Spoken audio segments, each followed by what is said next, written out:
Potential first-round quarterback for the 2026 NFL Draft, LaNorris Sellers is heading back to South Carolina, and it will have a major impact on the quarterback class.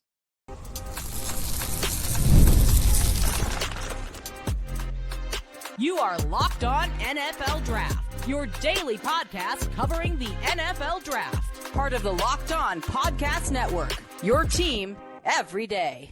Welcome back to the Locked On NFL Draft Podcast, your daily podcast covering your favorite draft prospects, part of the Locked On Podcast Network, your team every day. I'm your boy, Damian Parson. I'm an NFL draft analyst with Bleacher Report. That's my guy, Keith Sanchez. He's the director of scouting with the Draft Network and 2019 national champion with the LSU Tigers. And as always, thank you for making Locked On NFL Draft your first listen today and every day. Shout out for being our everydayers.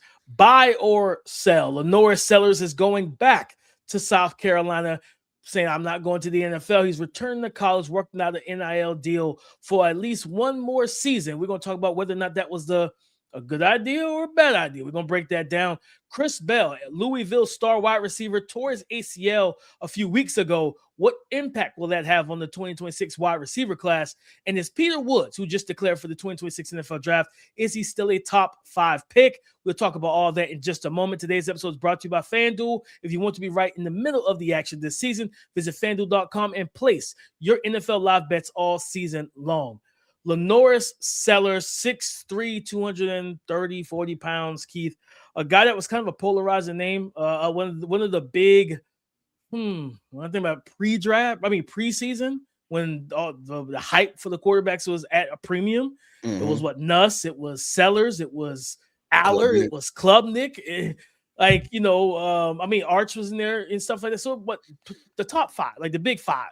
He was one of those polarizing names in the Big 5. He was one of the guys that I think it might have been like early, like maybe middle towards the end of September. ESPN, one of ESPN's college football reporters, did a whole poll from some scouts or whatever, said who would be the leading favorite for QB1, and it was LaNorris Sellers, right? Yeah, that ship has sailed and gone, and he's returning back to South Carolina. Buy or sell, Keith? Is this the right move, and what impact will it have on this class? Yeah, I think I'm going to sell, and I'm going to sell for multiple different reasons, right?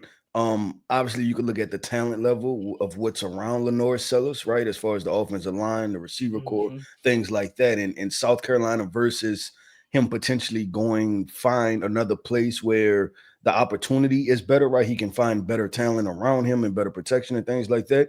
But also selling, it's a question mark situation just for being the South Carolina program, right? You play in the SEC, probably 65% of the games you play within the SEC, you're let me make sure I say the right word, the inferior talent, right? Meaning that you're going against a superior talent, which you're already starting the game off at an uphill climb, right? And then, so as a quarterback, you don't have much room for error, right? And you add that in. Then you add in Shane Beamer, pretty much finished the season, DP, I would say, on a hot seat, right? And entering next year, right? What happens if they start off 2-2? Because I'm not even looking at their schedule, so all of this is hypothetical, right? I'm not even looking at their schedule, right? So let us see if they start off 1-3 or 2-3 or let's say 2-4, right? Something around there. Is the seat hot enough, DP, for them to fire Shane Beamer? Or are there other ancillary pieces gone right after potentially week 1 if it's a big matchup and they fired offensive coordinator? Now you have a new play caller in your ear and with different tendencies and things like that. So there's a lot there that I don't think, and I like. Let me preface this by saying I like Shane Beamer as a head coach. Like I buy what he sells as far as, what he believes in, how to run a program, things like that, right? But some places are just some places. There's a reason why certain coaches leave certain jobs to go to other jobs. There's a reason why is it Matt Campbell? Matt Campbell left Iowa State to go to Penn State, right? There's a reason for that, and it's because of the ability to acquire talent. And I just don't know if South Carolina is going to be able to do that. And I don't know, and this is, let's go easy comp, right? Like you just don't know if you're going to see a repeat performance of similar to what the Anthony Richardson year was before he came out, right? To where it was like some good, some bad, and some I kind of don't know what this is, right? So that's probably where I stand on the DP. I don't think it's a great situation, but also we have to pay attention to this because just in a few weeks, I was just talking to a couple people, couple of connects in college football, the transfer portal right now is a 2-week window. So I don't know if they were able to sign any contracts, anything like that, right? But they have 2 weeks and it may go crazy, right? Like they may think they're going back to South Carolina and be a really big curveball thrown in there. 100%. I think, they brought in, I think it's Art Brow's son, Kendall Brow from TCU is our new coordinator, that kind of veer and shoot, air raid type of system that is going to probably, go empty a lot, give him the opportunities to kind of pick his poison, high-low reads, things like that. I think that'll be interesting to see how he fits. For me, in terms of buy or sell, I want to buy and sell. Because like I'm good with you going back to school, but I've been on record, don't go back to South Carolina. But I'll say this for South Carolina fans, I'm gonna throw some hope in him out there. Let's say you got him coming back, Nick Harbor comes back, bringing a new offensive system. Maybe that new offensive system is friendly to some new wide receivers coming in to pair with the Nick Harbor, get the run game going, some offensive linemen, things of that nature. A lot of these coaches try to pluck players from their program that they like, that fits what they do. It's like, you know what? We had a sophomore offensive tackle that could come in and start right away as a junior in South Carolina. Hey, maybe you try to work on an NIL deal and bring him in. DP, I want to ask you this question. In regards to LaNorris Sellers' stock, right? It can get better, right? Like it can elevate. Like if you ask, like, okay, can you play better next year? The answer is yes, right? Yeah. But what is the more likely thing that will happen in regards to his talent? That he plays exponentially better, he plays worse, or is more of the same? Right. And I'm asking you, what do you think in regards to that? Because that directly correlates to his draft stock moving forward, right? If he plays worse, then he's going to tank. And I'm asking that from a perspective of, should he just still come out now? Like, it's the best answer for his draft stock to stay in college one more year, because if you have 2 years of you playing the same or worse, it's going to hurt your draft stock. So I'm asking you, when you look at it from that lens, how do you feel about that perspective? I think betting odds, I would probably say he plays more of the same, which was, just kind of, it was inconsistent. And a lot of it wasn't, I would say, in terms of place and blame, I place more blame on like the surrounding pieces than on him. But it's just, that's my issue with him going back. It's just, is the offensive line going to be fixed? Like, are they going to be able to protect you, to let you be able to go through your progressions, go through your reads? And I was watching film on it because I actually, before the news broke, I was getting ready to do his report for Bleacher Report. I was like, well, let me go ahead and take care of this. Like, you know what I mean? Because people I talk to, scouts, stuff like that, when they talk about his stock, it was like, yeah, he's probably still going round one if he declares, because of the fact that they are like, coaches and GMs are going to buy into his skill set.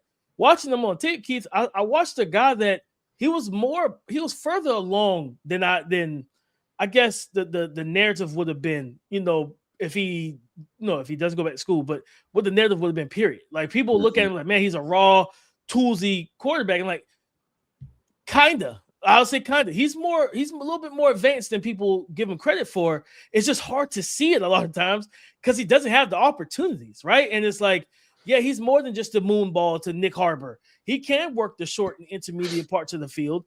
And if you give him time, he can go through his progressions. But it's more so, like, it's not even time on task. It's literally, hey, I don't have a lot of time back here. He gets a little rushed. He makes some decisions that you're like, man, would that be better if you're playing behind Ohio State's offensive line? Would that be better if you're playing behind Penn State's offensive line? You know what I mean? Or just a much better offensive line than you have now. Yeah, so if he decided to come out, I wouldn't fault him for it. I do think one more year would have helped him. I just don't know if that one more year is at South Carolina, unless the transfer portal is friendly to them. Or I'll say this, Keith, if it's not friendly to them, then the coaching staff has to really get into their developmental bag. Develop the players that you have on this roster, the offensive line, some of the receivers, stuff like that.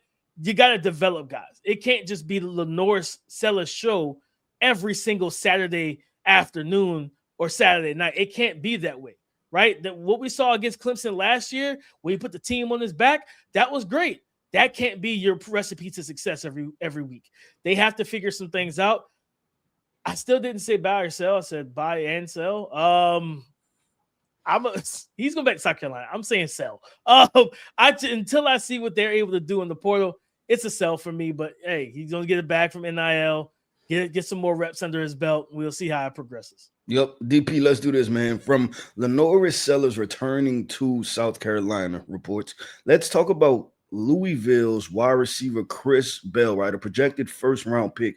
How does that impact the draft in its totality, especially the wide receiver position? Let's talk about wide receiver Louisville, Chris Bell, coming up next. The holidays are officially here, which means gift hunting season is on. And if you want something meaningful, personal, and guaranteed to get a reaction, Aura Frames is the gift that delivers every time. It's not just something you wrap, it's a way to share memories. Because Aura isn't just your average picture frame. You can preload the frame with photos before gifting it. So when they plug it in, the memories are already there. No apps to figure out, no setup headaches, just instant smiles. It's a holiday gift that actually gets used and not forgotten in a drawer. For a limited time, save on the perfect gift by visiting auraframes.com to get $35 off Aura's best-selling Carver Matte frames named #1 by Wirecutter by using the promo code LOCKEDON at checkout. That's auraframes.com, promo code LOCKEDON. This deal is exclusive to listeners and frames sell out fast. So order yours now to get it in time for the holidays. Support the show by mentioning us at checkout. Terms and conditions apply. Chris Bell, star wide receiver from Louisville, Keith, tore his ACL. I believe it was November 22nd, I think it was the SMU game. Mm-hmm. He tore his ACL and everything. And late in the season, late in the year, to tear your ACL. And the guy that on the season, guys, this year, 72 receptions, 917 yards receiving, 6 receiving touchdowns. He's big. He's physical. He is fast. He is a difficult guy to bring down. He's difficult to cover. I think a lot of the comps have been A.J. Brown light or some variants of that. I think in my report, because of some of the catching issues at times, he's not a natural hands catcher. I put Xavier Legette, shades of Xavier Legette, similar builds. I think he might be taller, though, if he checks out. Remember, South Carolina had Xavier Legette at like 6'2", 6'3", and he gets to the Senior Bowl, I think it was that year, Keith, and he came in at 6'1". So, you got to take these things with a grain of salt. But 6'2", 220, this is a big blow to his draft stock, in my opinion, Keith. This was a guy that was hovering around that first round, that back end of the first round. And it's more so the timing of the ACL tear. Like you tore it end of November. You're probably going to start the season on PUP list. And for teams that, if a team needs a wide receiver in this draft, round one, back in the round one, I think we did a mock, you put them to, I think it was Buffalo, maybe? I think so. I think it was Buffalo. So, like, you think about Buffalo and their need to improve the receiving core with a torn ACL, he's probably going to be off their board in round one until second round. You know what I mean? I think for him, he probably falls to that back in the second round in terms of value.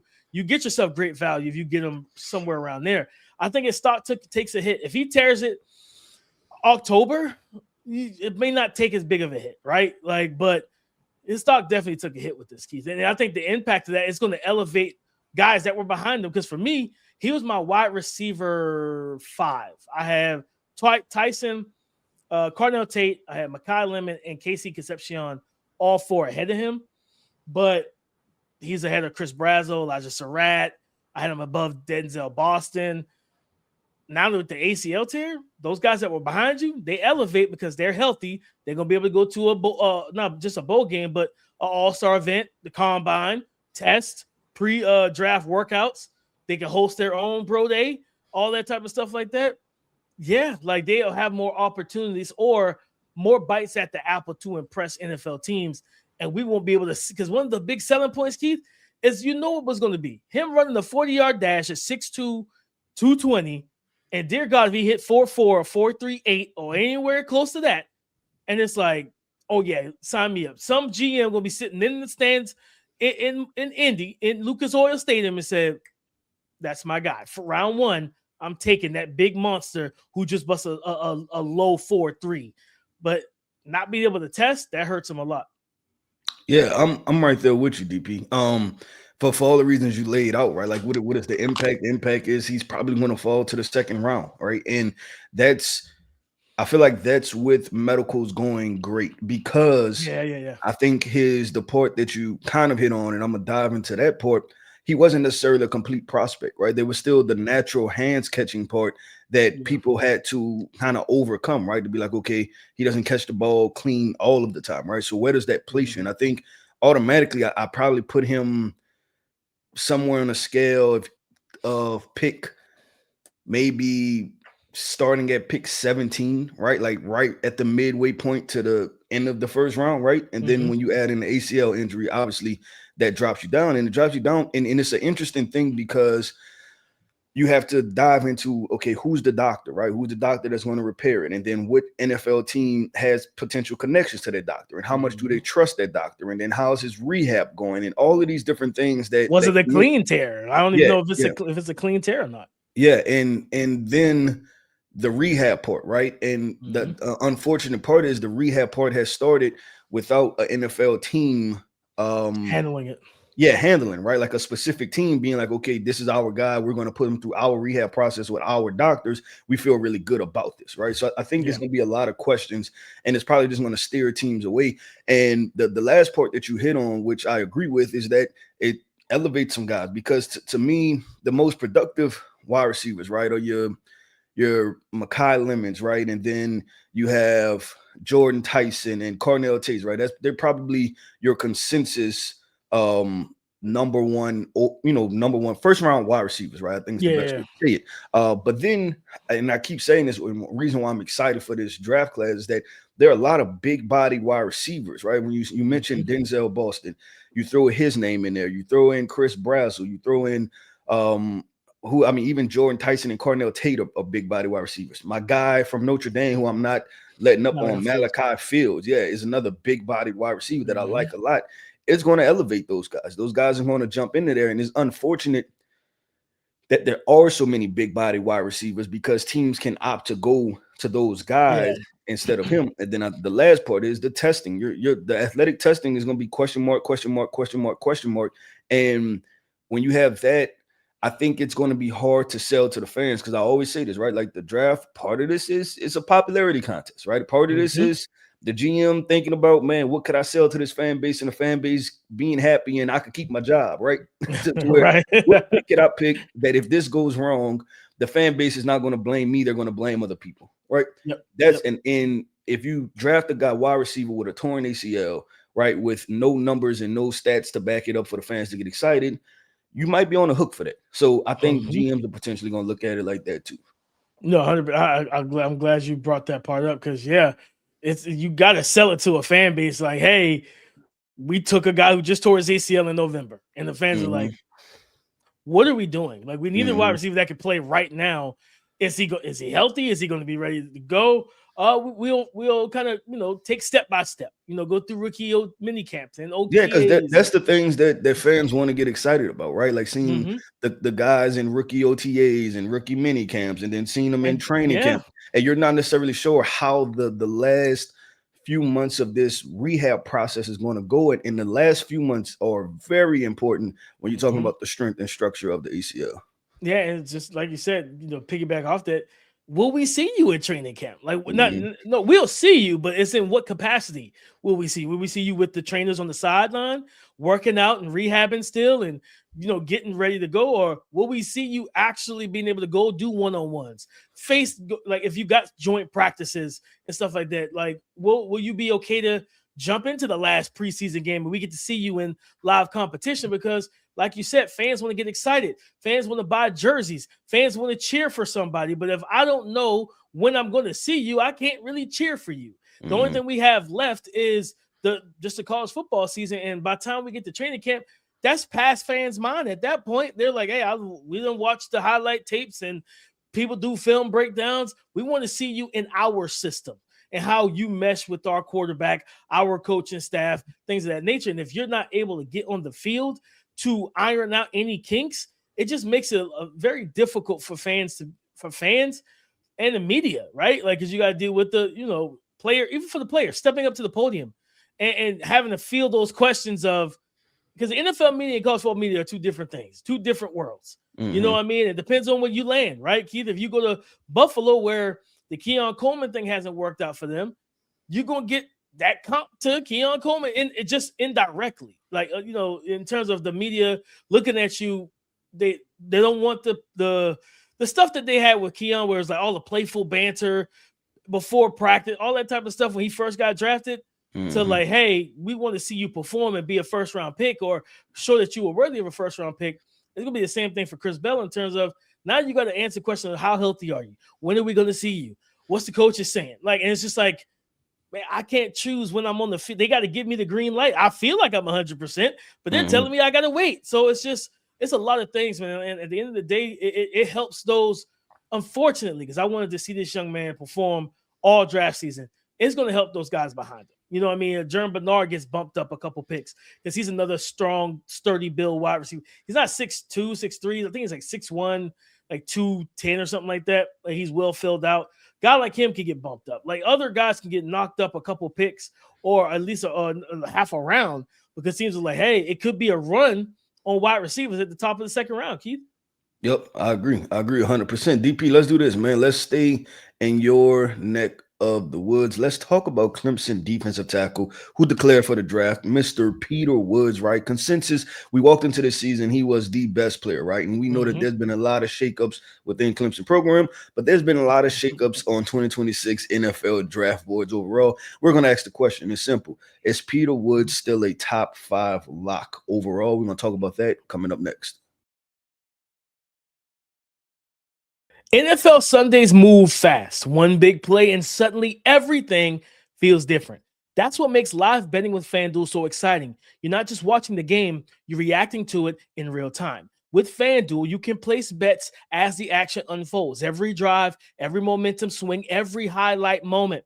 Live betting is best when the game starts to shift. A receiver gets hot, a defense tightens up, or the momentum flips after a turnover. And FanDuel lets you jump into the moment. And as we are entering the NFL draft season, guys, you can jump into the moment and start betting on who will be the number one, the first overall pick in the draft. And the betting odds favorite is the Heisman winner, Fernando Mendoza, the quarterback out of Indiana. So if you want to be right in the middle of the action this season, it's simple. Visit FanDuel.com and place your NFL live bets all season long. Just visit FanDuel.com and you can place your NFL bets, live bets, all season long. FanDuel, the game moves fast, and so can you. Thank you for making Locked On NFL Draft your first listen today and everyday shot, for being our everydayers. And thank you for making Locked On Podcast Network the number one sports podcast network in America. It's all because of you guys, our everydayers. Is Peter Woods, the interior defensive lineman out of Clemson for the Tigers, is he still a top 5 pick? Is he going to land inside the top 5? Keith, right now, I say no. I think he's a top 10 player still. But I think that right now, until everyone starts to get into the film and puts context behind the numbers don't suggest that he will be a top 5 pick, right? And when you have guys like Sonny Styles elevating and Arvell Reese elevating and and whatnot, it makes things a little murky, right? And of course, you also have the have a quarterback or two, maybe whether it's Dante Moore and Fernando or just Fernando, or maybe Ty Simpson lights it up, which we'll talk about on tomorrow's show. Maybe he lights it up, Keith, and then people are feeling good about him again. We'll see. But 3 sacks on the season, 2 QB hits, only 10 pressures this year. And I advise everybody, go watch the film, get the full context. But right now, I don't think he's going to be a top 5 pick. I think he would need, and it just depends on his mentality. He would need to. I would like to see him in Mobile. I would like to see him in Mobile.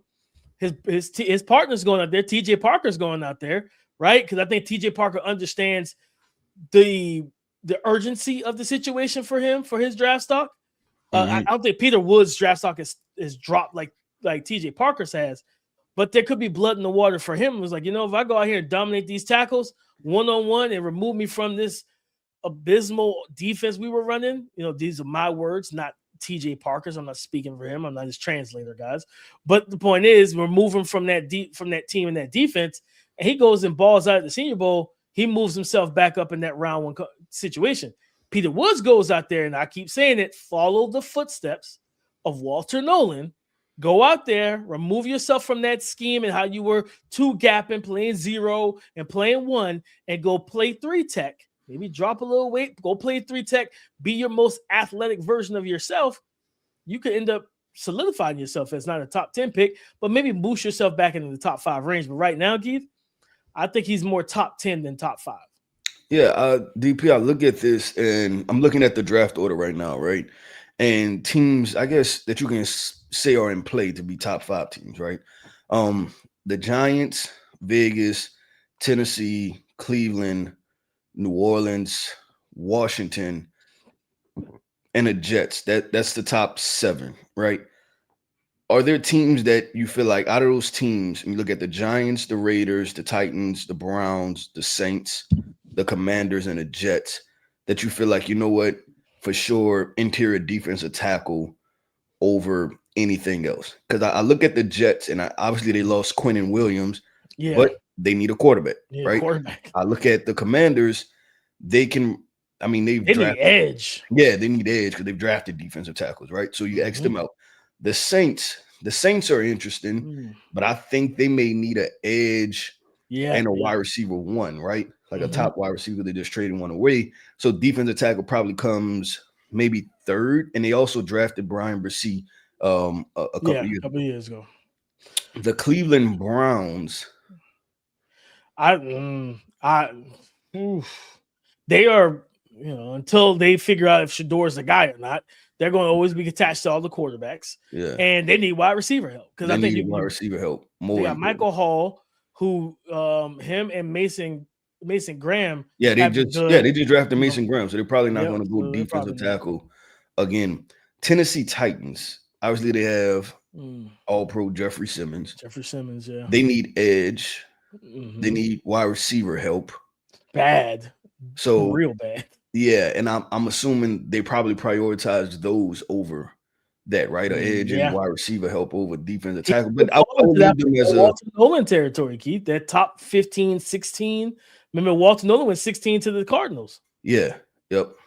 And then the 2 teams left, what could be interesting teams, the Raiders, which they need a quarterback. They're in dire need of a quarterback, right? And then the New York Giants. How do you feel about them matching up with defensive tackle? Pairing him, I think they run an odd front anyway. So if they run that odd front still, got to bring in a new head coach and all that type of stuff. I think they fired their defense coordinator Shane Bowen, I think. So if they bring in the defense coordinator that still runs an odd front, or heck, if he runs an even front, truthfully, I would putting him at 3 tech beside Dexter Lawrence. Oh yeah, sign me up. You talk about helping Jackson Dart. Let's go ahead and slow down the Eagles offense, slow down Dallas's offense and the Commanders, and let's put you in some, instead of shootouts, Jackson Dart, let's put you in some 2017 games throughout your second year in the league. And I think we could probably win some of those with Malik Neighbors coming back and adding a receiver on day 2 to help take some of the pressure off of Neighbors as well. I think that'd be the team that I wouldn't mind them drafting them, even though they have a big needed receiver as well. I think pairing him with that, and then honestly, I mean, we love Kayvon. I think they probably end up trading Kayvon for the other day 2 pick, because I think he's coming up on a contract. If you can, then you let Abdul Carter be your full-time edge opposite of Brian Burns. Yeah, Brian. I was going to call him Bobby Burns. Brian Burns, who they traded for with the Carolina Panthers. Yeah, man, I think that defensive line would be outstanding in terms of stopping the run and getting after the passer, because all 4 of the guys will be able to collapse the pocket and make things difficult. So I think that's a team inside the top 10 that I wouldn't be mad at them for taking. But I could potentially see them sliding out of the top 10, Keith, just because of the fact of teams having other more important needs. I think we get 2 wide receivers in the top 10. I think, listen, contrary to popular belief, I think Dante Moore is declaring. So I think he's declaring, and you know what I mean? Unless he just bombs that, he bombs JMU, then maybe we have a conversation. I don't foresee that happening. I think he lights JMU up like a Christmas tree or a New Year's tree. Since we're getting close to New Year's, New Year's Eve and everything. Yeah, I think he declares. You get Ty Simpson in there, not top 10, but in the first round. I think Fernando Mendoza's QB1. Yeah, I think there's a chance Peter Woods could slip out of the top 10, Keith, and land with a top, a top 15 team. And if, you're maybe a Dallas Cowboys, do you say we pair you with Quentin Williams? I wouldn't be mad at that either. You know what I'm saying? Have both of those guys side by side, make some moves that you need to. Sure, but I don't know if he's going to go. I don't think he's top 5.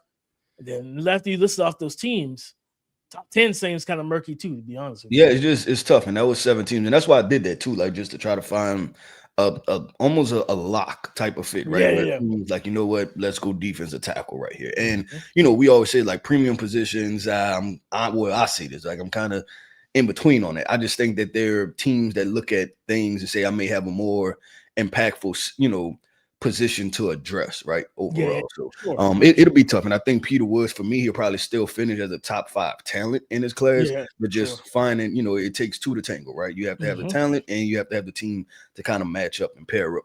But DP, that wraps up another episode, man, of the Locked On NFL Draft Podcast. I want to end this podcast off by saying shout out to our everydayers. Thank you for tapping in with us each and every single day. I am Keith Sanchez. You can find me on X at the Talent Code. That right there is my guy, my co-host, Mr. Damian Parson. You can find him on X at DP_NFL. And like we like to say, man, y'all come talk to us because we like to talk back.